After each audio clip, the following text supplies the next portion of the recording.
سلام مجدد خدمت تمام شما بینندگان عزیز. امیدوار هستم که خوب و سلامت صحتمند باشین. و پارت دوم بخش ما خوش آمدین. گزارش ویژه از قریه سنگزیر از منطقه دامن خلیل. در این پارت ما نشان میدیم که ما همین قریه سنگزیر دقیقاً در کجا موقعیت داره. قریه سنگزیر دقیقاً در دامنی کوی بابا تقریبا در آخر بیسود موقعیت داره. در گزارش قبلی گفتم که اکثر مردم از اینجا کوچ کردن.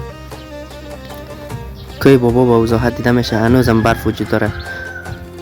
به خاطر مشکلات که مردم میبینن در فصل زمستان اینجا حدود 2.5 متر تا 3 متر برف میزنن که اکثر مردم به خاطر همو قریهشان را ترک کردن و کوچ کردن از اینجا.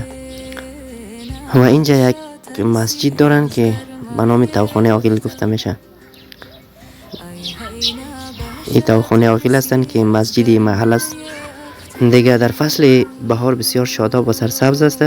بسیار یک جای خوب و دیدنی می باشه. حالا متاسفانه مردم مشکلاتی که در زمستان میبینه به خاطر همون کوچ میکنه. و قریه پایینی که است به نام قریه ابغا میگه که اکثر باشندگان از این قریه هم کوچ کردن از اینجا.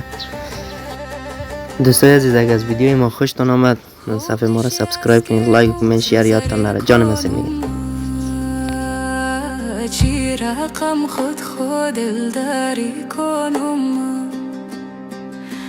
ای چی رقم